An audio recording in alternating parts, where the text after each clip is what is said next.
किसानों के आंदोलन को 100 दिन पूरे हो चुके हैं। किसान अपनी मांगों को लेकर के डटे हुए हैं। विडंबना ये है कि न जाने क्या क्या किसानों को कहा जाता है। कभी किसानों को खालिस्तानी कहा जाता है, कभी पाकिस्तानी कहा जाता है, तो कभी चीन समर्थक कहा जाता है, कभी फंडिंग को लेकर के सवाल उठाए जाते हैं और न जाने क्या क्या परिभाषा विकसित की जाती है किसानों को लेकर के। किसान बड़ी ही मुस्तैदी से खेतों में जाकर काम करते हैं और उन्हें अन्नदाता कहा जाता है। शायद सरकार अन्नदाता कहती तो है, समझती नहीं है। मैंने शायद इसलिए लगा दिया और समझना इसलिए लगा दिया कि अगर समझती सरकार तो आज ये अन्नदाता दिल्ली एनसीआर की कई सीमाओं पर बैठे नहीं होते। सर्दी गुजर गई, गर्मी की शुरुआत हो चुकी है और अगर लंबा खिंचा तो बरसात भी सामने है। यहाँ तक कि अब महापंचायत भी की जा रही है किसानों की तरफ से। और मैं अक्सर ये कहता हूँ कि न सिर्फ पंजाब, हरियाणा और पश्चिमी उत्तर प्रदेश में, बल्कि इसका विकास दूसरी तरफ भी हो रहा है। यानी कि अगर ये कहा जाए कि विस्तार दूसरी तरफ हो रहा है तो गलत नहीं होगा। हमारे साथ कई ऐसे चेहरे हैं जो किसान हैं, जो वकील हैं या किसान यूनियन से जुड़े हुए हैं। जब मैं उनसे बात करूंगा तो आपको ये जानकर बड़ी हैरत होगी कि जिन किसान को बहुत सारी बातों से परिभाषित किया जाता है, जैसा कि मैंने शुरू में कहा, उन्हें कहाँ कहाँ की और क्या क्या जानकारियाँ हैं। आप जाहिर सी बात किसान हैं और यूनियन से भी जुड़े हुए हैं, तो क्या ऐसा निकले जो किसानों का भी सम्मान रह जाए, सरकार का भी? सरकार चाह तो नहीं रही है जो किसानों का सम्मान बिगड़ जाए सरकार का भी। ये तो किसान जो है यहाँ कोई खुशी में थोड़े बैठा, किसान परेशान हो गए सरकार से, जब भी तो किसान यहाँ, किसान की हालत ऐसी ख़राब है इस टाइम।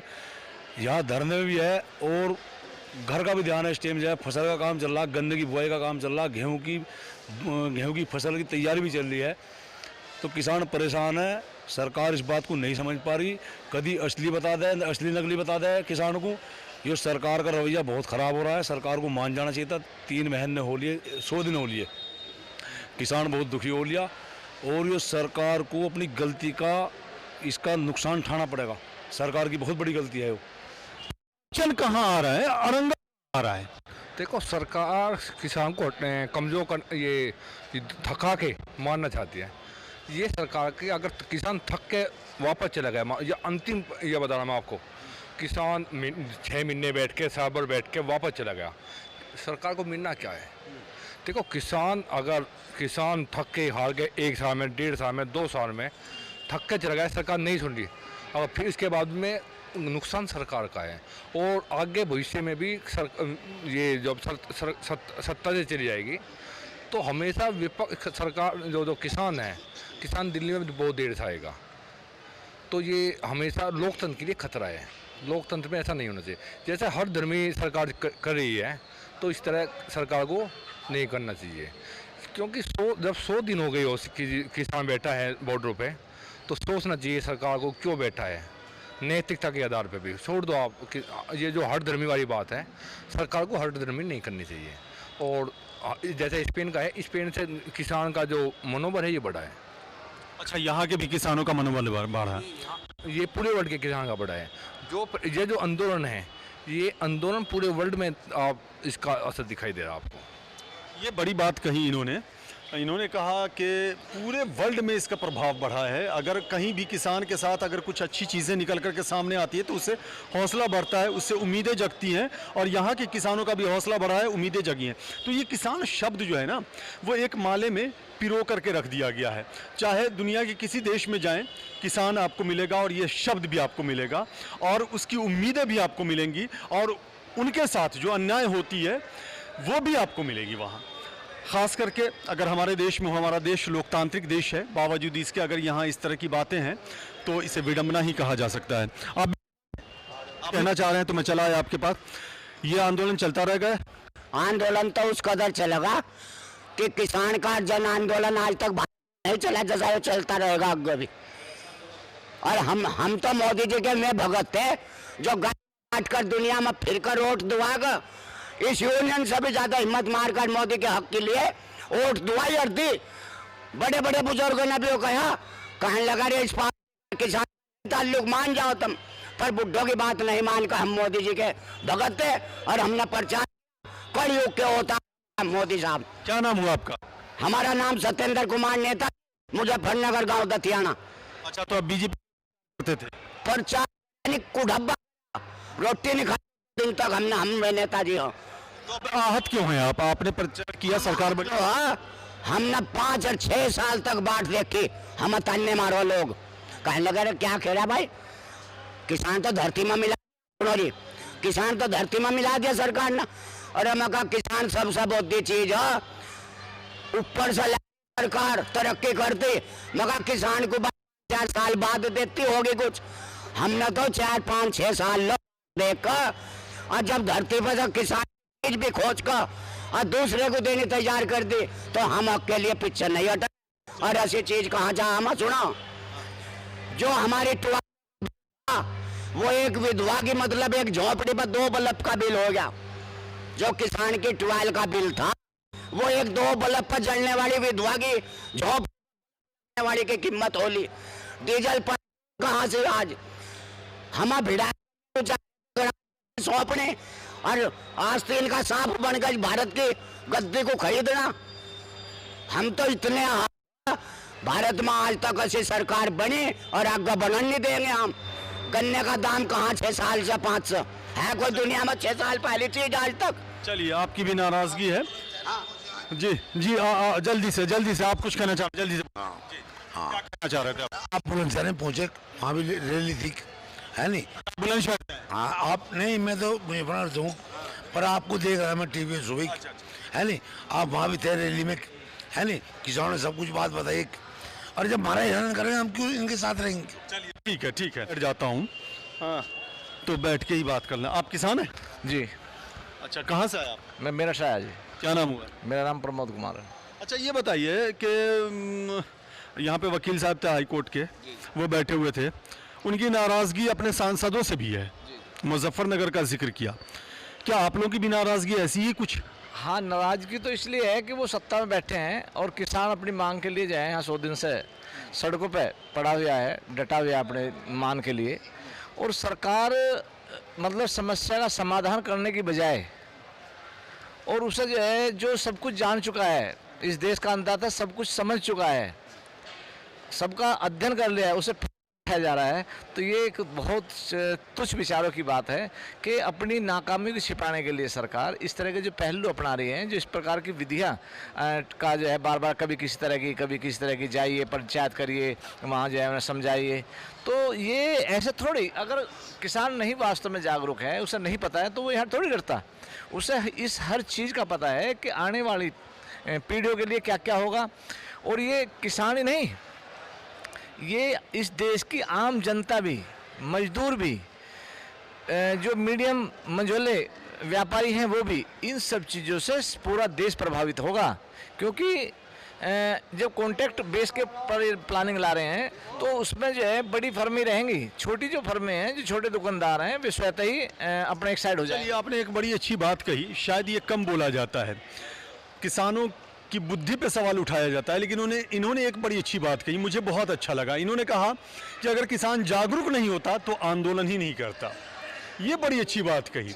हालांकि ये कहा जाता है कि किसानों को गुमराह किया जा रहा है, किसानों को वर्गलाया जा रहा है, लेकिन इन्होंने जो डिफिनेशन दिया है, एक लाइन में पूरी परिभाषा विकसित कर दी है कि अगर किसान जागरूक नहीं होता तो यह आंदोलन ही नहीं होता। यानी कि ये जो आंदोलन हो रहा है, ये जो प्रदर्शन हो रहा है, इसलिए हो रहा है कि किसान जागरूक है और किसानों को हर कुछ है जो घटनाएं घट रही हैं। आप भी किसान? जी, कहाँ से हैं? मुजफ्फरनगर से है। मुजफ्फरनगर से। आप भी कुछ कहना चाहें तो कह ही दे। हाँ, बताएं। मतलब ये जो आंदोलन चल रहा है, इन्होंने बड़ी अच्छी बात कही। सवाल तो कई उठाए जाते हैं किसानों पे, आपने सुना होगा, लेकिन इन्होंने कहा कि अगर जागरूक नहीं होते तो हम आंदोलन ही नहीं करते। तो आपने भी जाहिर सी बात है कानून, जो तीनों कृषि कानून है, उसे समझा होगा, जाना होगा, परखा होगा, एमएसपी को भी समझा होगा, जाना होगा, परखा होगा। और दिल्ली हाई कोर्ट के वकील साहब हैं, उनका कहना है स्वामीनाथन कमीशन की रिपोर्ट जो है उसे भी लागू किया जाए। इन तमाम चीज़ों को एक साथ अगर आपसे पूछा जाए तो कैसे समझाएंगे आप? भाई एक बात सुनो, अब देश का किसान क्या, देश का हर नागरिक जागरूक हो गया। हर आपके मीडियम के माध्यम से, टीवी के माध्यम से सब एक एक पॉइंट के अनुसार सब जानते हैं। इस किसान विरोधी जो उन्होंने नीति लाए हैं, तो भी छुपाने वाली बात नहीं। तो अपनी नाकामी छुपाने को, अपने एग्रीमेंट करने को जबरदस्ती थोप रहे हैं। 100 दिन से बैठे, हर किसान को अपना फ़ायदा नुकसान, उसे खेती से लेकर करना सब जानता है, कहाँ नुकसान है, क्या फ़ायदा है। इन्हें किसानों को समझाने की ज़रूरत नहीं, इन्हें खुद समझने की ज़रूरत है। किसान तो हर तरीके से जानता है कहाँ नुकसान है, कहाँ फ़ायदा है। तो ये बात को जो घुमा के कर रहे हैं, इन्हें मानना पड़ेगा। आज मान लो 2022 में मानना पड़ेगा, नहीं 2024 में मानना पड़ेगा। अगर ये ऐसे नहीं मानेंगे, जिसके 2022 और 2024 का जिक्र किया आपने, कुछ इंडिकेशन है क्या इसमें? बिल्कुल इंडिकेशन है। अगर हमारी बात यहाँ नहीं मानेंगे तो वहाँ मना देंगे। यानी 2022 विधानसभा चुनाव की बात कर रहे बिल्कुल मना देंगे 2022 में, 2024 में मना देंगे। अगर यहाँ नहीं माने, हैं? लोकसभा चुनाव 2024 बिल्कुल मना देंगे। अगर अहंकारी मारी हो सरकार या हमारे मोदी जी अगर हमें बनाना जानते हैं तो इन्हें हम गिराना भी जानते हैं। चलिए अब चलिए ये आपने स्पेन का जिक्र किया था, वहीं से शुरुआत की थी और हम चाहेंगे कि अब वहीं पे ख़त्म करें। तो स्पेन के अलावा दूसरे देशों के बारे में भी पता करते हैं आप? हाँ, दूसरे देशों के बारे में पता लगे, लेकिन मतलब किसानों के संदर्भ में? किसानों के संदर्भ में, लेकिन वहाँ किसान की अभी हालत सही चल रही है। यहाँ इन्होंने बदतर हालत कर दी, और जब किसान बदतर हो जाएगा, जब ये सड़क पर, अब आप देखिए आलू का भाव 2 महीने पहले 2500 रुपये का कट्टा था 10 दड़ी का। आज आलू किसान के खेत में से खुद रहा तो 250 रुपये का कट्टा है, वो ही 10 दड़ी का। कितना अंतर है। एक तरफ 2500 रुपये का वही आलू 10 दड़ी का, और एक तरफ 250 रुपये का, 250 रुपये का वही आलू किसान के घर पे। चलिए कितना डिफरेंस है। जी, बहुत डिफरेंस है। आपने देखा कि आलू की कीमत जो है वो कैसे नीचे चली गई है, इसके बारे में ये समझा रहे प्याज हैं। है। जी हाँ, प्याज है, आलू है, बहुत सारी प्याज चीज़ें हैं। 40 रुपए किलो है, 50 रुपए किलो है, और जब किसान के प्याज खुदेगी 10 रुपए किलो होगी। चलिए ठीक है। वकील साहब, आखिरी सवाल आपसे करना चाहूँगा।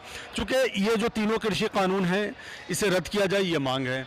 एमएसपी को कानूनी गारंटी के दायरे में लाया जाए, ये भी मांग है। आपने स्वामीनाथन कमीशन की रिपोर्ट की बात करी, उसे भी इंक्लूड किया जा रहा है। लेकिन इस बीच में एक मांग और सामने आ रही है, हालांकि मांग तो नहीं कही जा सकती, चूँकि ऐसा क्रिएट कर दिया गया, इस तरह की सिचुएशन क्रिएट कर दी गई है प्रशासन की तरफ से या सरकार की तरफ से। कई किसान नेताओं पर या किसानों पर मुकदमे दर्ज कर दिए गए हैं या उन्हें लीगल नोटिस दिए जा रहे हैं। तो क्या इसे भी उसमें इंक्लूड किया जाए मांग में? देखिए, जब कभी आंदोलन होता है या क्रांति होती है, तो मैं इतना बता दूं, जो आंदोलन जीवी जिस प्रकार से हमें सम्मानित किया आदरणीय मोदी जी ने, और आंदोलन क्रांतिजीवी, तो ये नोटिस, ये छोटे मोटे केसेस, ये तो गहने होते हैं। हर आंदोलन कर्मी जो बैठा है, आंदोलन जीवी, हर किसान का बच्चा, अगर आंदोलन में छोटे मोटे केस ना हो तो धिक्कार है ऐसे आंदोलन को। तो ये हर आंदोलन कर्मी के जो केस हैं वो तो गहने हैं, और हमें तो आदत है गहनों से खेलने की, कोई फ़र्क नहीं पड़ता। अब रही बात कि क्या ये केस डालकर, झूठे केस डालकर, आपस में फूट डालकर, एक दूसरे को अलग कर कर, लड़ाई कराकर इस आंदोलन को तोड़ सकते हैं, तो ये फिर सरकार की बड़ी निराशा वाली बात है और इनकी कुछ गलतफहमी है। तो साफ कहना है कि अगर आप केस करके हमें डराने की कोशिश करते हैं या फिर हमारे अंदर फूट डालने की कोशिश करते हैं, तो ये आपकी गलतफहमी, ऐसा नहीं होगा। एक और किसान है जो हमसे बात करना चाह रहे थे, मैं उनसे बात कर लूँ। जी, आप कुछ कहना चाह रहे थे, इशारा कर रहे थे, जी बताइए। बताओ बुझो क्या। अच्छा, आप इशारा कर रहे थे, मुझे लगा कि कुछ कहें। तो देखा आपने किस तरह से किसानों के अंदर नाराज़गी है, और बहुत सारे पहलू पे हमने अभी चर्चा की किसानों के साथ। एक बुज़ुर्ग किसान जिन्हें स्पेन में क्या हुआ है, किसानों के लिए क्या फ़ायदे की चीज़ हुई है, उससे वो जागरूक हैं। और इलाहाबाद हाई कोर्ट के एडवोकेट यहाँ पे, दिल्ली हाई कोर्ट के एडवोकेट यहाँ पर, उन्होंने तफसील से समझाई चीज़ों को और कहा कि जिस आंदोलन में 2-4 केस न हो वो आंदोलन नहीं हो सकता। आपने नाराज़गी भी देखी बुज़ुर्ग किसान की, और कह रहे हैं कि हमने तो बीजेपी के लिए क्या कुछ नहीं किया, बावजूद इसके हम तो बाट जोहते रह गए, लेकिन हमें वो नहीं मिला जिसकी हम आस लगाए बैठे थे। तो जिस तरह से शब्द किसान को परिभाषित करें तो बिल्कुल ज़ात और धर्म से ऊपर उठ करके वो होता है, यानी कि तमाम फूलों को उसमें पिरो दें तो वो माला बनता है। उसी तरह से यहाँ पे तरह तरह से परिभाषित किया गया चीज़ों को और समझाने की कोशिश की गई, उसी तरह से माला बनाया गया। और एक किसान ने क्या खूब कहा कि अगर हम जागरूक नहीं होते तो हम आंदोलन ही नहीं करते। यानी कि जो किसानों पे इल्ज़ाम लगाया जाता है कि उन्हें वर्गलाया जा रहा है, उन्हें गुमराह किया जा रहा है, उसका सीधा और सटीक जवाब उन्होंने दिया है कि हम जागरूक हैं, इसीलिए हम आंदोलन कर रहे हैं, इसीलिए हम प्रदर्शन कर रहे हैं। प्रदर्शन चलता रहेगा, 100 दिन हो गया है, ऐसा किसानों का कहना है। देखने वाली बात ये होती है कि कब और कैसे इसका समाधान निकलता है। कैमरामैन राहुल के साथ मैं फैज़ आलम फैज़ी, गाज़ीपुर बॉर्डर से।